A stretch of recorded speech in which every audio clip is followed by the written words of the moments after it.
Welcome back into another video of the Arizona Sports Fan. Thank you so very much for coming back, guys. I really do appreciate it. And now in this video, I wanted to talk about Week 3 preview for the Arizona Cardinals and the Detroit Lions. 3 things that we need to look out for on the Detroit Lions side, and 3 keys to success for the Arizona Cardinals to possibly get a win this coming Sunday. I can't believe that we're at Week 3 already, but that's what we're going to go ahead and talk about today, guys. Let's go ahead and roll that intro.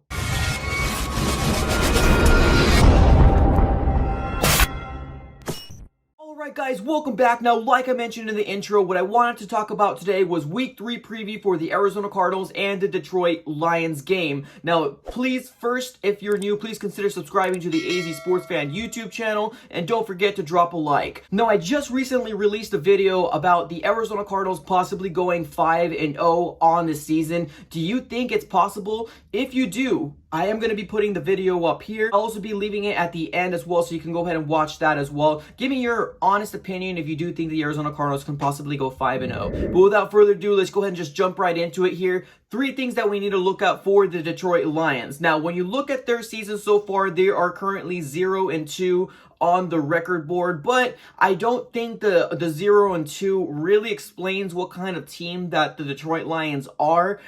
They are a scrappy team. They're a really good team.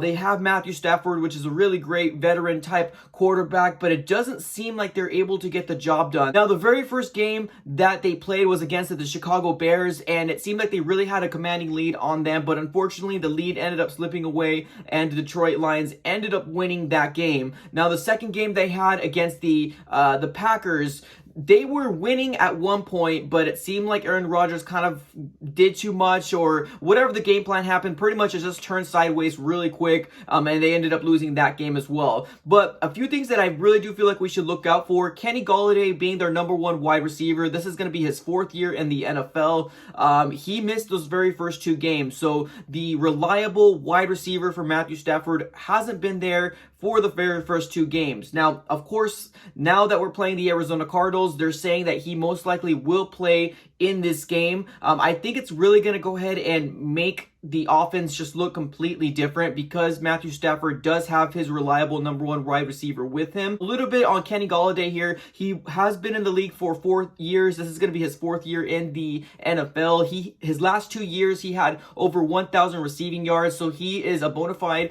#1 wide receiver for the Lions. Now, missing that productivity for them for the first 2 games is a really big deal. So I think it's really important for the Arizona Cardinals to completely focus on Kenny Golladay. Now, whether it's going to be Drake Kirkpatrick or Patrick Peterson, they really need to lock down because this guy is a really big-bodied, playmaking type of player, and he could really turn the game around in an instant. So it's really important for the cornerbacks to really buckle down and make sure that they take Kenny Golladay out of the game plan. Now, my reason number 2, I want to go ahead and say TJ Hawkinson. The first couple games, I think he's had I think it's 1 or 2 touchdowns on the season so far. I haven't seen the stats, but he's a really good young tight end, up-and-coming tight end that's coming around. Last year, when we ended up playing him, he pretty much wiped the floor with the Arizona Cardinals, but at that point, we had a kind of a different defense.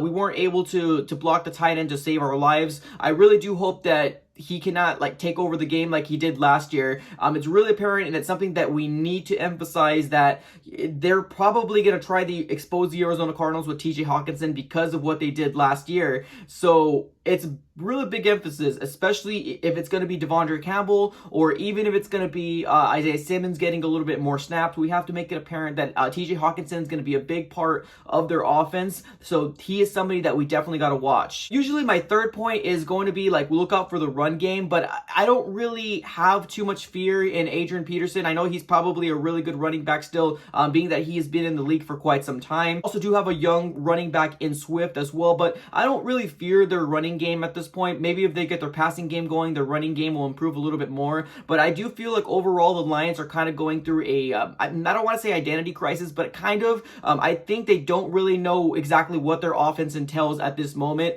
It's kind of hard to do so 2 games into the season. Now that they got all their weapons back with Kenny Golladay coming back, I think they're going to probably start maybe being more of a pass-heavy type of offense is probably what they're going to try to go for.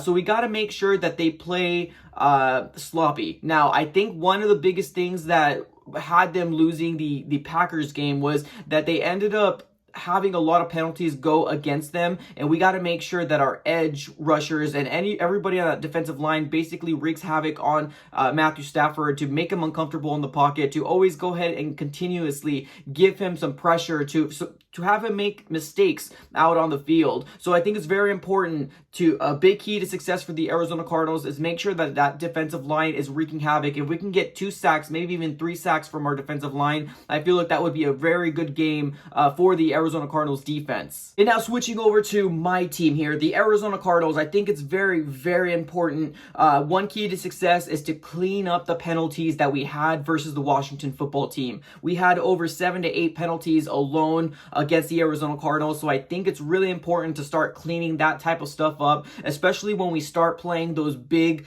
type teams like your Cowboys, your Patriots, your Seahawks, your Rams, and stuff like that. So playing a team like the Washington football team didn't really hurt us at that moment, but it can definitely turn sideways really quick if we start playing behind the chains, and it's just not going to be a really good look. So I think this is going to be a great opportunity, especially in this 3-game stretch, and seeing if we can go ahead and clean up what we possibly can. So key point number 1 is make sure that we're playing smart out there, and just kind of follow the game plan that we have currently right now. Play smart, penalty-free type football. So for my point number 2, key to success number 2, I want to make sure that our run game gets going. Now, Kenny Drake so far has not wowed a lot of people on the stat sheet. So I think it's very, very important for Kenny Drake to get involved in the offense a lot more. I know that the Lions are a sneaky good type of a team. So their 0-2 record doesn't show that they're a bad team. They are a very good team. They're just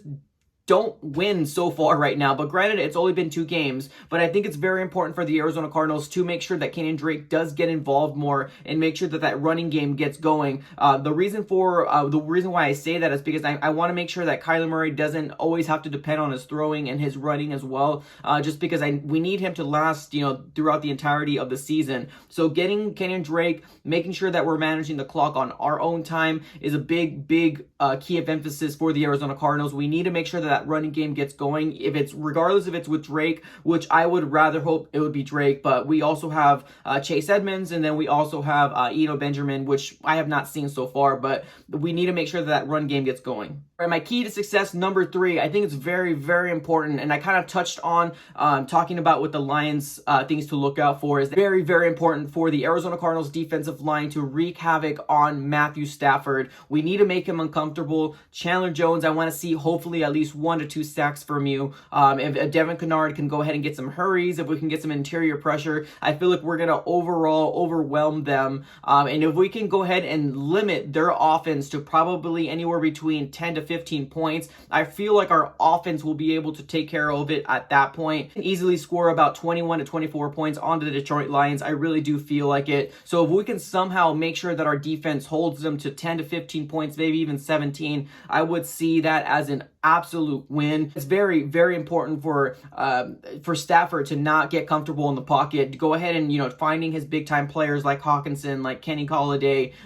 So it's very important to make sure that we get that pressure on them and basically make a quick decision really quick and make sure that we can get some balls thrown incorrectly so our DBs or our safeties can get some picks, because we need to go ahead and pad up their stats. But other than that, those are my 3 keys to success.